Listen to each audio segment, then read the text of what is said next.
안녕하세요. 고등부 교사로 섬기고 있는 최락헌 청년이라고 합니다.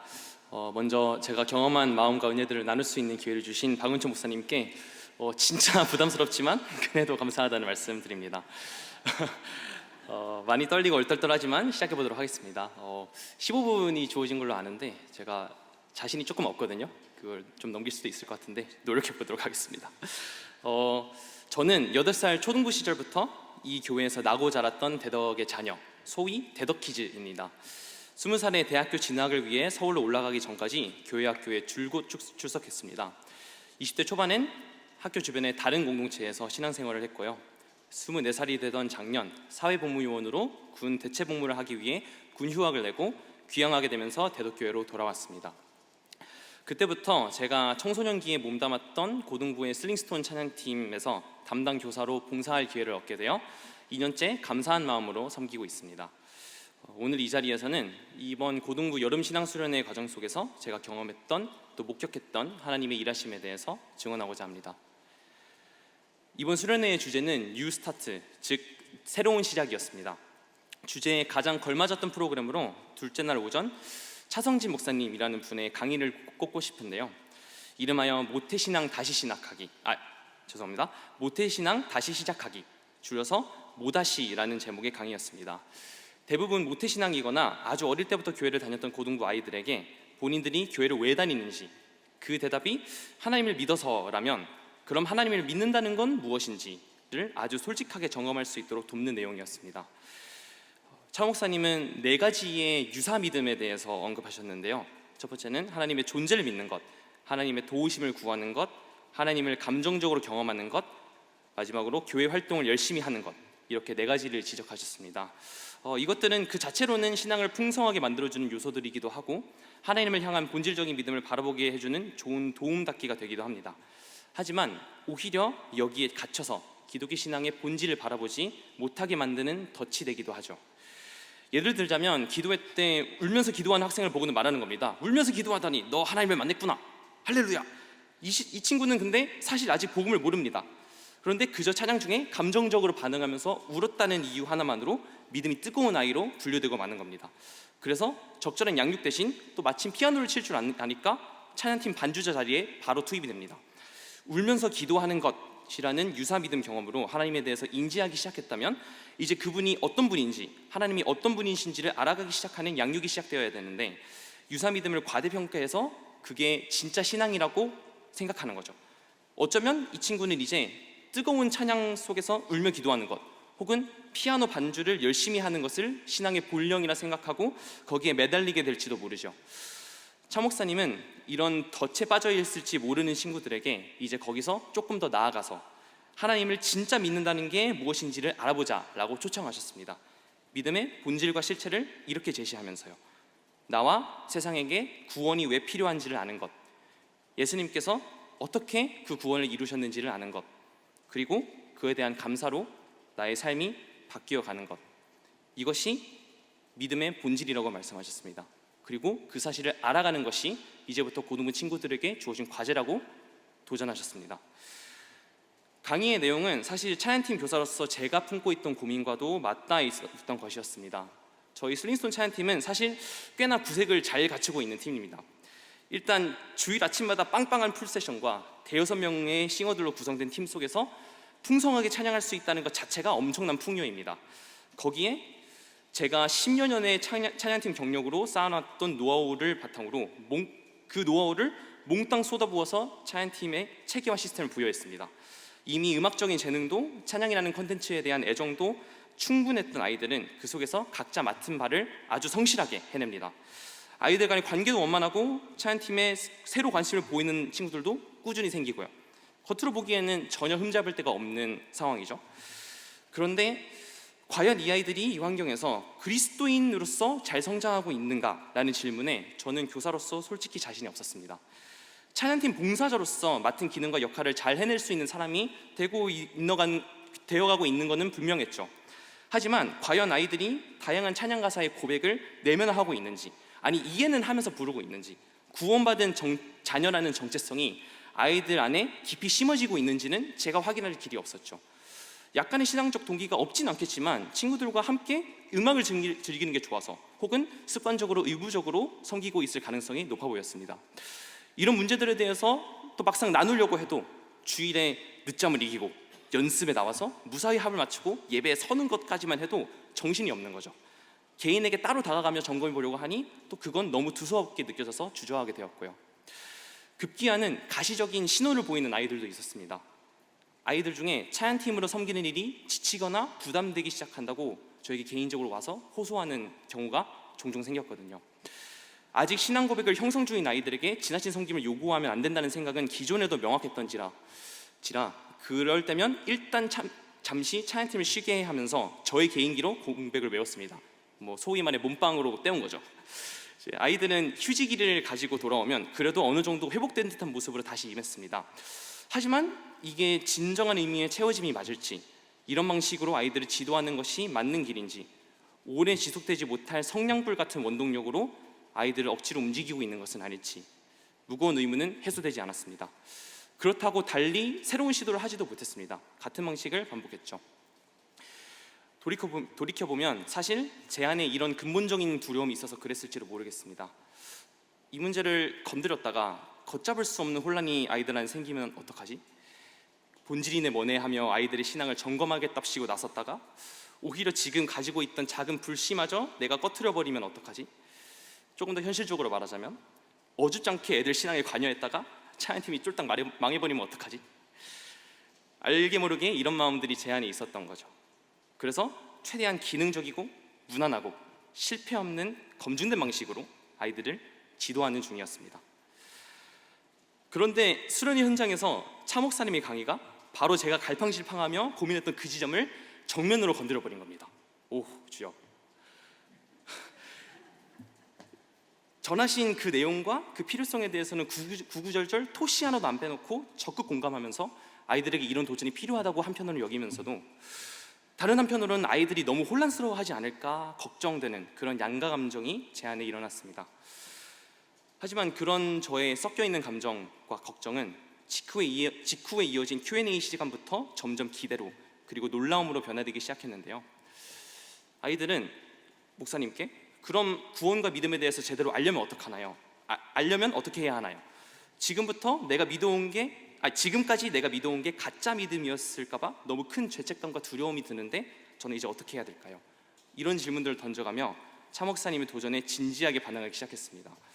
그 뒤부터 쉬는 시간에 아이들의 대화를 듣고 있으면 즐거운 수다를 나누고 있는 친구들 사이사이에 뭔가 심각한 대화가 오가고 있는 것 같은 분위기를 물씬 풍기는 그런 모임들이 조금씩 발견되기 시작했습니다.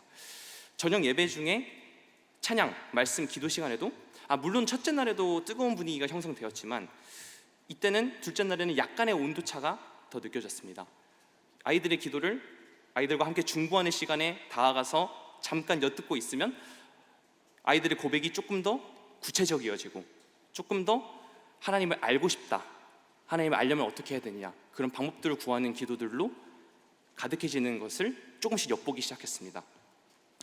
예배 후부터는 그리고 그 다음 날부터는 저의 심증이 조금씩 확증되기 시작했습니다. 아이들과 직접적으로 대화를 밤새도록 나누면서 아이들의 마음 가운데 정말 복음의 씨앗이 심겼구나, 아이들이 예수님이 어떤 분인지 알아가기 시작했구나, 혹은 알고 싶은 열망으로 가득해졌구나 라는 것을 직접 확인할 수 있었고요. 그런 확인이 가장 극명하게 드러났던 것은 다음 날에 셋째 날에 있었던 고백과 나눔의 시간이라는 프로그램이었습니다. 이거는 사실 저희가 각자의 소감을 나누는 시간이라는 명목으로 사실상 수련회 피드백 설문지를 쓰는 걸 주 목적으로 두고 준비했던 1시간 동안의 프로그램이었는데요. 그런데 1시간으로 예정된 시간 동안 아이들이 줄줄이 끊임없이 한 명씩 나오면서 2시간 동안 장장 나눔을 해버린 겁니다. 너나 할 거 없이 자발적으로, 누가 시키지 않았는데 시켜서 나온 애들도 있기는 했죠. 근데 시키지 않는 아이들도 눈물로 소감을 나누는데 그 고백의 내용들이 제가 상상했던 것 이상으로 밀도와 깊이가 남달랐습니다.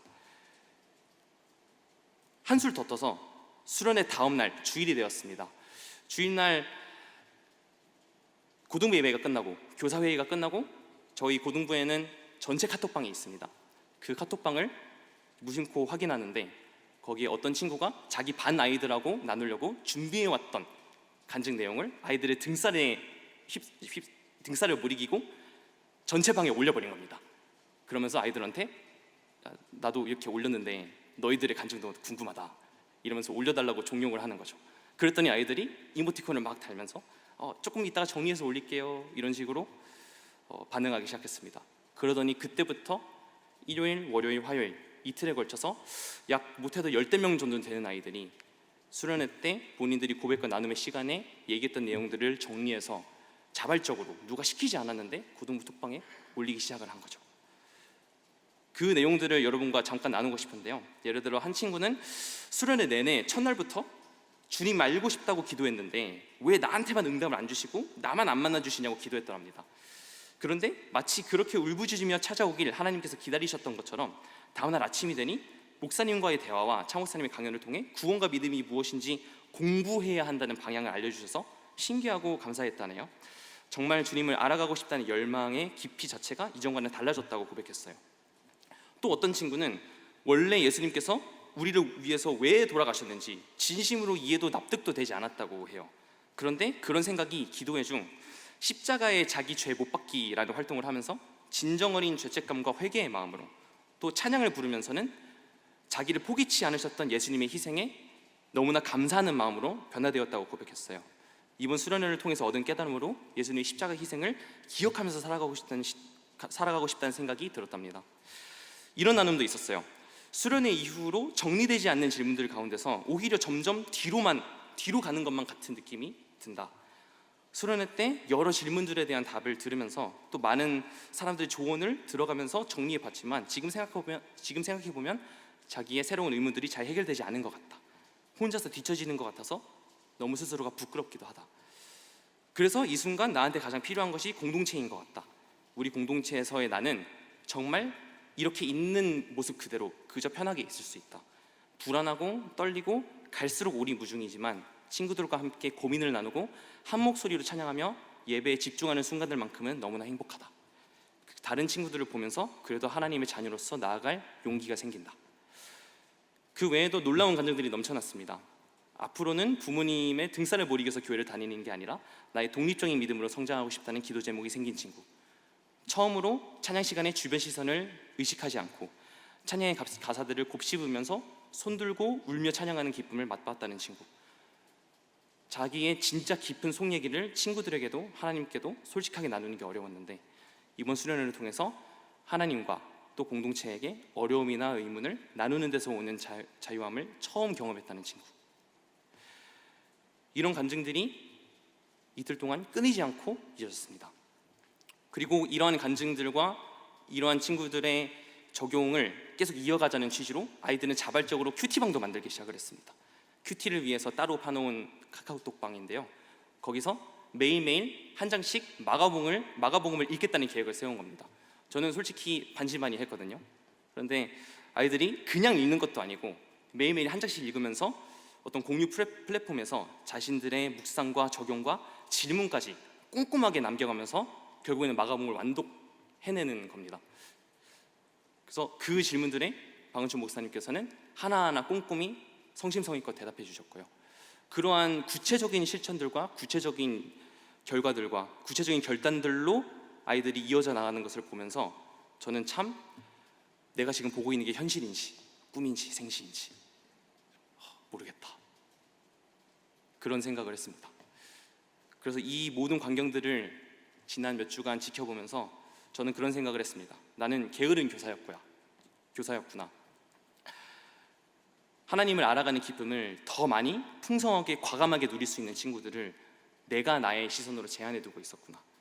나의 주저함으로 인해서 이 아이들이 혹시나 너무 혼란스러워서 자빠지지 않을까 걱정한다는 명목으로 아이들의 성장과 성숙을 어쩌면 내가 맡고 있었을지도 모르겠다. 이렇게 작은 한 번의 불씨도 이 아이들은 예수님을 향한 불꽃 같은 갈망을 피워내는데 말이죠. 무엇보다 제 자신이 가장 의심 때문에 또 해결되지 않는 질문들 때문에 어려워하며 혼자 끙끙대는 고등부 시절을 보냈으면서 아이들에게 혼자서 그렇게 고민하지 않을 수 있도록 곁을 내어주는 교사가 되고 싶다고 다짐하며 교사직을 시작했던 사람으로서 이 모든 일들에 대해서 큰 회개와 반성의 마음 또한 감격과 놀라움의 마음을 경험하게 되었습니다. 그래서 저는 한동안은 어딜 가도 고등부 자랑만 했습니다. 사실 지금도 그런데요. 청년부 지체들과 전도사님은 청년부 수련회를 앞두고 제가 하도 고등부 수련회에 은혜로웠다는 얘기만 해가지고 부담된다고 할 정도였습니다. 청년부 수련회가 며칠 안 남은 상황이었거든요. 물론 청년부 수련회도 은혜롭게 다녀왔지만요. 이런 변화들을 고등부 아이들과 함께 매일매일 누려가고 있는 요즘입니다. 마지막으로 한 친구와의 일화를 나누면서 마무리하고 싶은데요. 제가 고등부에 지현이라는 이름이 없어서 지현이라는 이름으로 가명을 써서 이 아이에 대해 설명하도록 하겠습니다. 지현이라는 친구는 제가 오랜 시간 지켜왔던 친구였습니다. 돌이켜보면 오늘 본문에서 설교에서 언급된 도마와도 비슷한 캐릭터였기 때문이죠. 찬양팀 활동에 대한 열정이 넘쳐났지만 이따금씩 은근한 냉담함도 느껴지는 친구였습니다. 이 친구는 전형적인 MBTI T인데요. 본인이 납득이 가지 않으면 절대 받아들이지 못하는 성격입니다. 그렇다고 그거를 대놓고 표현하지도 않아요. 혼자 갖고 있습니다. 표정에 다 쓰이는데 말이죠. 그래서 저의 의사결정 방식이나 찬양팀을 이끌어가는 방식이 마음에 들지 않으면 바로 수긍하는 법이 절대 없었습니다. 그래서 이 친구하고 계속해서 소통해 나가는 과정 가운데 이 친구가 고등부 시절에 나와 참 닮았구나. 이 친구가 어쩌면은 신앙적으로도 하나님과 비슷한 시름들을 겪고 있을 수도 있겠다 라는 생각을 가진 채로 이 친구를 멀리서 지켜보고 있었습니다. 이번 수련회 둘째 날 저녁 기도회 때 지연이가 어디 있나 문득 살펴보니 예배당 저 뒷구석에 외따로 앉아서 혼자서 기도하고 있었습니다. 그 시간이 교사들이 한 명 한 명 돌아가면서 아이들을 위해서 손을 얹고 함께 기도해주는 시간이었는데요. 그때 제가 지연이에게 다가가서 말했습니다. 쌤이 너를 위해서 함께 기도해주고 싶은 말들이 있는데 그 내용으로 너를 위해 기도해줘도 될까? 끄덕이는 지연이의 옆에 앉아서 이렇게 기도했는데요. 생각나는 대로 제안해 보겠습니다. 하나님, 지연이가 불안하고 불확실한 시절을 보내고 있습니다. 입시라는 풍파 앞에서 마음이 많이 흔들립니다. 미래에 대한 막막함, 자신을 증명해 보여야만 할 것 같은 압박감, 혹시라도 찾아올지 모르는 실패에 대한 두려움, 이런 감정들이 지연이를 쥐고 흔듭니다. 그런데 주님, 지연이를 정말 불안하게 하는 풍파는 따로 있습니다. 내가 하나님을 믿고 있는 게 맞나? 나는 교회 생활도 오래 해왔고 찬양팀도 열심히 섬겼었는데 왜 아직 예수님이 어떤 분인지 잘 모르는 것만 같을까? 왜 기독교 신앙은 갈수록 이해하기도 어려운 것 같고 와닿지도 않고 멀게만, 어떨 때는 구닥다리처럼 느껴지는 걸까? 나한테도 더 잘 믿고 싶은 마음은 있는 것 같은데 왜 갈수록 내 안에는 불순한 의심들만 쌓여가는 걸까? 나는 하나님을 사실 안 믿고 있는 게 아닐까? 이러다가 영영 교회와 멀어지는 건 아닐까? 어른이 되어서도 내가 하나님을 사랑하고 있을까? 주님, 지연이가 이런 마음을 어디에 나누지도 못하고 혼자서 끙끙대고 있습니다. 이런 질문들을 더 키워나갔다가는 돌이킬 수 없을 정도로 주님과 멀어질까 봐 마음속에 꼭꼭 숨긴 채 불안에 떨고 있습니다. 하지만 주님께서는 의심을 죄라 부르지 않으십니다. 지연이의 질문들을 불경하듯 치부하지 않으십니다. 하나님은 우리의 물음을 오히려 환영하시는 분이십니다. 닿지 못할 곳에서 지연이를 외면하시는 것이 아니라 주님을 믿지 못해서, 아니 믿고 싶어서 따져 묻는 자녀의 외면을 외면하시는 것이 아니라 그 외침에 당당히 응답하시는 하나님. 지연이의 질문들이 다른 곳이 아닌 당신을 향하기를 기다리고 계신 하나님. 당당하게, 아니 소심하게라도 당신께 직접 그 의문들을 쏟아내어 고백할 용기를 지연이의 마음 가운데 부어주세요. 고등부 공동체 가운데 그 질문들을 진실하게 나누며 함께 걸어갈 벗들을 붙여주세요. 그리고 지연이가 그렇게 교회의 한 구석에서 조심스럽게 당신을 찾을 때 당신이 어떤 분이신지 지연이에게 친히 보여주세요. 당신이 얼마나 믿을 만한 분인지, 예수님을 알아가는 일에 얼마나 차고 넘치는 의미와 환희가 따르는지를 직접 지연이에게 보여주세요. 그래서 언젠가 지연이가 꼬리에 꼬리를 무는 의문들을 걷어내는 날이, 하나님이 얼마나 지연이를 사랑하셨는지 아름답게 고백할 그날이 찾아오기를 간절히 기대하며 기도합니다. 기도가 끝나고 일어섰는데 지연이가 울어서 퉁퉁 부어버린 눈을 커다랗게 뜨며 이렇게 말하더군요. 쌤, 어떻게 알았어요? 독심술 쓰세요? 이런 게 예언의 은사야 라는 농담이 목끝같이 차올랐지만 참았습니다. 기도회와 그 이후의 모든 프로그램들, 또 비공식적인 마피아 게임, 이런 것들이 모두 끝나고 나서 새벽에 지연이와 따로 2시간 정도 대화를 나눴습니다. 지연이가 어디에도 나누지 못했던 깊은 의심들, 신학적, 철학적 질문들, 내면의 심리적 고민들이 쏟아져 나왔습니다. 힘이 닿는 데까지 함께 공감하고 고민했습니다. 너희 속에 있는 소망에 관한 이유를 묻는 자에게 대답할 것을 항상 예비하라는 베드로전서 말씀처럼 하나님께서 지금껏 쉽지 않은 과정을 통해 제 안에 준비시켜 두셨던 답변들을 모조리 지연이에게 쏟아야겠다는 다짐으로 그 자리를 일어섰습니다. 제자가 불안해하지 않도록 적당히 통제해주는 관리자가 아니라 진리를 향한 불안한 여정의 한복판 속으로 기꺼이 뛰어들어가서 손잡고 함께 걸어주는 친구, 손쉽지만 불충분한 정답으로 그릇된 확신을 쥐어주는 강사가 아니라 나도 아직 잘은 모르겠지만 그래도 한 걸음 정도는 먼저 걸어봤으니 따라오라고 우리 함께 나아가보자며 하나님을 알아가고 신뢰하는 여정으로 자신 있게 초청하는 선배. 저는 그런 교사가 되고 싶어졌습니다.